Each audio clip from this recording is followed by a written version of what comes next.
We are now in the 15th Sunday in Ordinary Time. Ika-15 linggo sa ordinaryong panahon. At sa ating Ebanghelyo, ayon kay San Mateo, narinig natin kay Jesus ang kanyang talinhaga ng isang magsasaka. The parable of a farmer. The parable of a sower. Ito ay kahalintulad at kinukumpara ng Diyos para mas lalong maunawaan natin kung ano ba ang katangian ng Diyos sa ating buhay, lalo na ang kanyang salita. Kaya sa hapong ito, hayaan niyo po na magnilay tayo sa 3 G, 3 katangian ng Diyos mula sa isang mabuting magsasaka, sa isang talinhaga ng isang nagtatanim. The first characteristic of the sower, the first trait of the farmer is, the first G, generous, mapagbigay. Kung kayo po ay nagpunta na sa parokya ng St. Francis of Assisi sa Lugob, Malasiki, o naglibot-libot na po sa premises o sa compound ng Manila Cathedral, sigurado ako nakakita na po kayo sa loob ng simbahan ng St. Francis of Assisi o sa paligid ng Manila Cathedral ng isang statwa. Hindi ito isang statwa ng santo. Ito ay isang imahe at statwa na nakaupo, nakalabas ang kamay, balot ang mukha at katawan, parang nanglilimos. Kung tatanungin natin, ano bang ginagawa ng taong iyon? Kung lalapitan natin ang mga imaheng iyon, mapapansin natin na ang kamay ng nasa estatwa ay ang kamay ni Jesus. Dahil ang kamay, sugatan. Kaya ang nanglilimos sa imaheng iyon ay ang imahe ni Jesus. Balot ang mukha at katawan, ang kamay ay nang-aabot, humihingi ng tulong. Sa ating Ebanghelyo, sa narinig natin ngayong hapon, kapansin-pansin, paano ba naghahasik ang magsasaka pag siya'y nagtatanim? Sa mga mahilig magplantito at magplantita dito, mga nagtatanim sa atin, pag tayo ay nagtatanim ng buto o ng halaman, paano ba ang dapang proseso? Ibabaon mo, ora mismo, gamit ang kamay mo, maghuhukay ka, ibabaon, tatakpan ng lupa. Ganoon ang tamang pamamaraan. Pero sa ating Ebanghelyo, medyo kakaiba. Kung babasahin natin yung longer version, may klaseng version at klaseng estilo ng pagsasaka ng Diyos. Paano ba? Hinasik lang ang mga buto. Pinato lang. Sa pananaw ng mga magsasaka, hindi tama iyon. Dahil parang nagsasayang ka ng buto. Hinahasik lang, binabato ang buto, parang sayang. Pero may mas malalim na kahulugan dito. At ano yun? Ang Diyos ay galante. Ang Diyos ay mapagbigay. Klaro sa atin na ang buto na tinatanim ng ang Diyos ay ang salita niya. At ano ang tinuturo sa atin ngayon ng hapong ito mula sa binanggit ko na statwa at sa ating pagninilay sa Ebanghelyo, sa estilo ng Diyos ng pagtatanim? Kung galante ang Diyos, nawa tayo rin. Mapagbigay ang Diyos.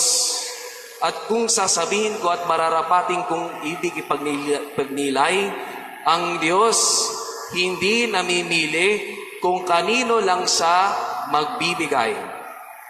Have you noticed? Ang Diyos nagtanim hindi lang sa matabang pananiman, kahit sa mabato, kahit sa matinik, kahit sa mga lupang hindi kaaya-aya, binigay pa rin ng Diyos ang buto. Dahil ang Diyos hindi namimili ng pinagbibigyan. nawa tayo rin. Kaya sana, pag may nakikita kayong lumalapit sa inyo at inaabot ang kamay, nawa ang makita niyong kamay ay hindi yung kamay ng nanglilimos sa inyo. Nawa ang makita ninyo ay yung sa imaheng binanggit ko kanina, ang imahe ng Jesus na nakikita ang sugat sa kamay. Because when we give, we are giving to Jesus Himself. The first characteristic of the good farmer is that he is generous, mapagbigay. The second G that the farmer has the trait is the trait of being gentle. Generous, gentle, mahinahon.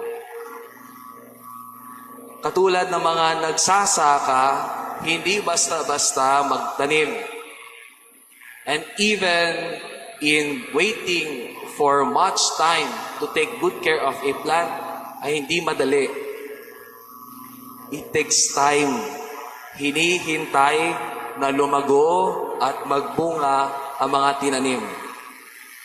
At ang Diyos sinuturo sa atin sa hapong ito, ang Diyos hindi niya tayo pinipilit. Dahil ang Diyos, binibigyan niya tayo ng kalayaan. God does not force. He allows us to choose.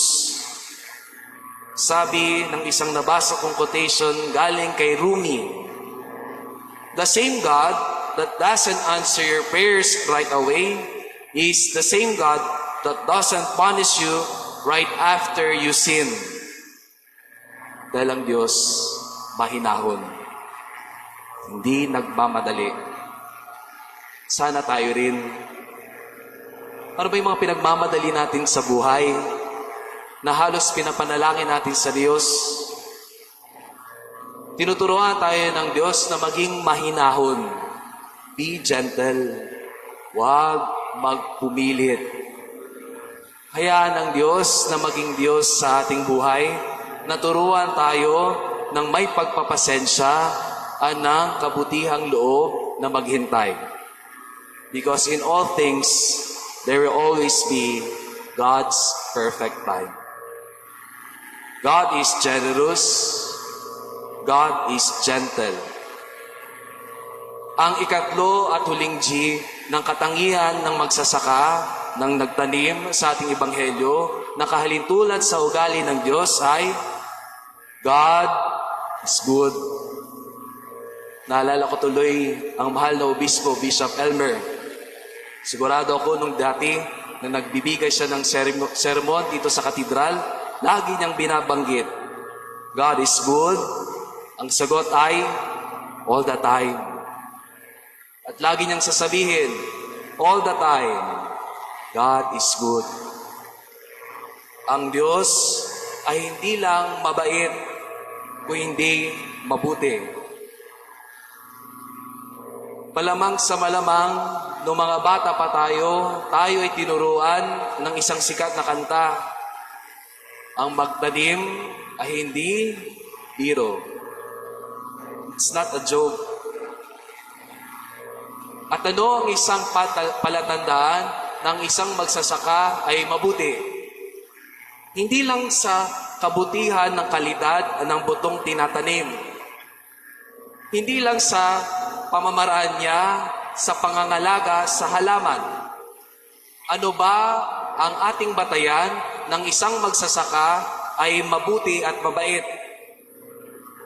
The quality of a good farmer relies on the preparation of the soil. Kaya nga po, ang magtanim hindi biro po. Dahil hindi agad-agad nagtatanim ka. Ang una mong ginagawa, hinahanda ang lupang kailangan mong pananiman. Kailangan mong aru-aruhin. Kailangan mong bungkalin. Kailangan mong pang lagyan pa ng tubig at ng mga fertilizer para lang ang lupa ay maging handa. At sana tayo rin. May isa akong kaibigan. Matagal na siyang nagdarasal sa Diyos. Dahil ang panalangin niya, sana matanggap siya sa trabaho pinag-a-applyan niya sa ibang bansa. Dahil ninanais niya makatulong sa pamilya, may panghanap buhay, may pangbayad sa matrikula. Lalo na ang oportunidad na magtrabaho sa ibang bansa. Halos lahat ng simbahan sa Pangasinan, pinuntahan niya na. Halos maraming pari ang hiningan niya na ng pagbabasbas para lang sana mapakinggan ng Diyos ang panalangin niya. Ngunit, dumating ang pagkakataon na napagod na siyang magdasal. At dumating sa pagkakataon na paluhod na lang siya at nagdasal sa Diyos at sinabi, Lord, ito na yung huling araw ko na ipagdarasal ko yung request ko sa inyo. Ayaw ko na. Ipapaubaya ko na lang sa inyo, Panginoon, kung gusto nyo ba o hindi. Bahala kayo. Pero sa araw na ito, hindi ko na ipagdarasal ang ninanais ko sa inyo. The following day, tumawag yung kumpanya sa ibang bansa at sinabi, maghanda ka na ng mga dokumento mo dahil lilipad ka na sa araw na ito. Doon niya napagtanto na hindi usaping pangmadalian ang proseso sa panalangin na hiningi niya sa Diyos. Because my friend realized God is preparing for that person. Marami tayong pinapanalangin sa Diyos, pero ang Diyos, tinuturuan niya tayo, nawa, huwag kang magrereklamo kung ang iyong panalangin ay hindi pa nasasagot.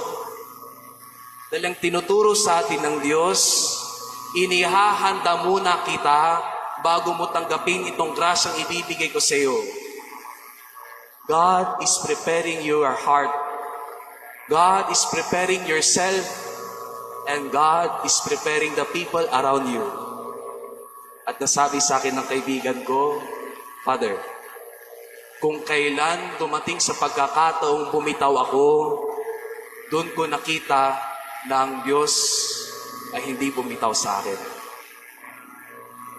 Dear brothers and sisters, God is preparing our hearts. Please learn to trust on God because God is a God of goodness. Tatlong G sa hapong ito na pinignilayan natin sa katangian ng Diyos katulad ng isang magsasaka. God is generous, God is gentle, and God is good.